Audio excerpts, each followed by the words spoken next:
Dobro večer. Prije svega htio bih zahvaliti svim navijačima danas na predivnoj atmosferi. Mislim da su stvarno bili dostojni ovog derbija. Što se tiče same utakmice, ušli smo prenervozno sa puno neforsiranih grešaka u zadnjoj liniji. Imali smo puno problema na njihove druge lopte na Krpića, gdje jednostavno nismo iskomunicirali ko ide s njim u skok, ko ide u korekciju. Isto da smo gubili dosta i drugih lopti. Imao sam neku ideju za koju sam bio uvjeren da će biti dobra sa Lulićem na winger backu, da imamo još jednog vezanog igrača više u otvaranju igre. Jednostavno, malo smo se tu ispretrčavali, izgleda da se nismo dobro razumjeli, pa ide ona narodna ne traži kruha preko pogača, tako da smo, kažem, sami sebe nervozili. Dok drugo poluvreme mislim da smo bili apsolutno dominantni, imali smo 15 udaraca, dosta prilika, jednostavno nije htjela ući, ali evo, na kraju 1-1 čestitao Željezničar također na odličnoj igri, na odličnoj borbi i na par odličnih akcija. Evo, izvolite, imate pitanje. Ako može, gospodine Zekiću, dakle, dva različita poluvremena našeg tima, prvo jako loše, drugo dosta dobro, nekako se meni čini, imao smo realni u igri, da smo dobili novu dimenziju u igri, da se sam čini, možda možda kako se to dogodilo da su dva različita tako. Pa evo, već sam rekao u uvodu, znači imali smo jednu ideju, ali nismo baš najbolje to pokazali na terenu.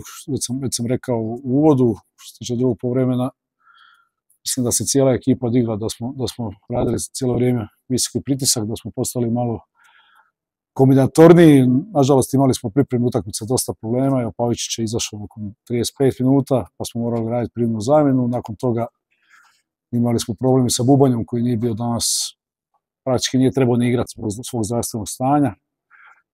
Tako da drugo poluvreme zaista se cijela momčad digla i energetski i u svemu ove što sam naveo i mislim da je Francis zaista odigrao fantastičnu utakmicu na lijevom winger backu.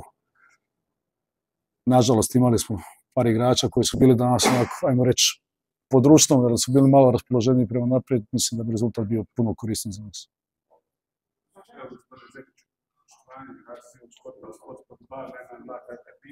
Sada rezišete sastav, da li on Munišić bio prvi 11, drugo pitanje, da li vas kolege Dinarić mali Šapić?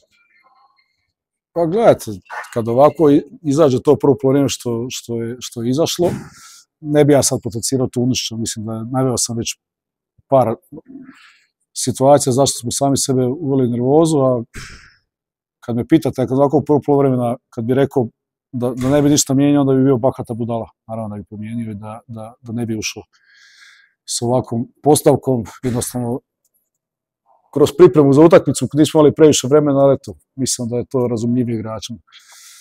Tako da, evo. Šta ste pitali drugo? Da li vas kolega Dinarić mali Šapić? Ba, mislim da smo sami sebe iznenadili prvo poluvreme sa ovim detaljima koje sam već naveo. Ne, nije sramota gledati, ja ne znam, ne pratim druge trenere, nije sramota reći da nekad si nešto pogriješi.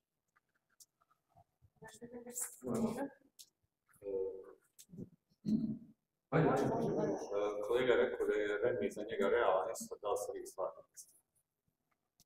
Pa gledajte, svako od nas može ajmo reći ovako da budemo pošteni, da je Željo bio bolje prvo poluvreme i drugo i tako. Oni su zabili taj gol što su zabili u prvo poluvreme, mi drugo smo zabili jedan, a nismo zabili dosta toga što bi trebali zabiti. Tako da, derbi je uvijek teško, ali mislim uvijek teško. Ja sad pričam o tome kao da sam odradio 100, ali rekli su danas statistički da je najčešće na koševi završava nerešeno. Mi smo zaista željeli pobjedu i imam s čim razgovarati sa svojim igračima i oni sa mnom, ali isto tako prezadovoljan sam sa igrom drugo poluvreme u svakom smislu i zaista su ostali srce u terenu.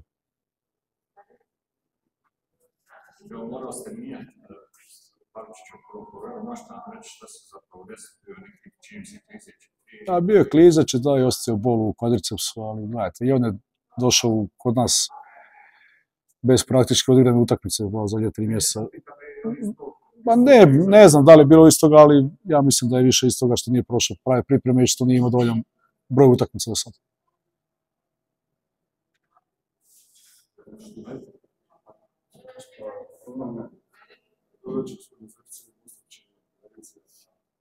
Smatrate li da ste možda počeli sa informaciju, 3-2 čini se promijenio, sam to u vremenu, da nisu bili igrači, a možda ne biste Željezničar dozvolili onaj visoki presing u početku. Tada vas je iznenadio kolega Ćorić sa ovim visokim presingom i tako vi niste iznenadio. Gledajte, kako god vi hoćete to izvesti, iznenadio ili jednostavno, ja sam i probao sa Lulićem jer sam očekivao da će on izaći danas puno hrabrije, ja sam probao upravo zbog toga imati Lulića unutar da radimo višak u veznoj liniji.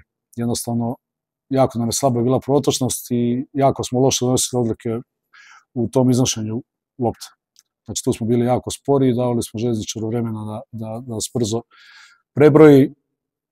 Tako da ima takvih dana, ali slažem se da može to puno bolje i s moje strane i sa strane ekipe. Evo, još jedno završavam. Dobro večer, nekako ste generalno tihi i mirni, večeras ste čini pogotovo tihi, jeste li iskreno malo nesretni i dužni zbog samo jednog? Pa gledajte, jesam, nesretan sam i ne mogu reći da sam tužan, život je lijep, nemam razloga biti tužan, ali da sam pomalo nesretan zato što prije svega rekao sam igračima danas na poluvremenu da ne želim otići s utakmice, da nismo dali sve od sebe. Jer prvo poluvreme zaista nismo bili pravi, ni ja ni oni. Tako da jednostavno htio sam ovim ljudima podariti pobjedu zajedno s igračima, mislim da su to zaista zaslužili zbog ove podrške koje nam daju sva ova 3 mjeseca. Evo, završamo. Dobro večer, Šibakov, ne znam da li ste vidjeli da ste upratili sa putu, da je generalno što ste našli na Šibakov teško dolaziti do pozitivnih rezultata, pa evo kako će se vidjeti kako je vaš postaviti. Pa gledajte, to sad vaša izjava, to je već za TV kalendar. Šta je bilo na tadašnji dan? Znam, apsolutno, gledajte, svaka utakmica je teška, Široki se nalazi u situaciji gdje su malo onako turbulentni, tako da znam da će oni biti zaista na 200% i da su protiv Sarajeva svi u takvoj situaciji, a ja moram ekipu pripremiti na to i na sebe i znam da nas čeka teško gostovanje, ali bit ćemo spremni za to.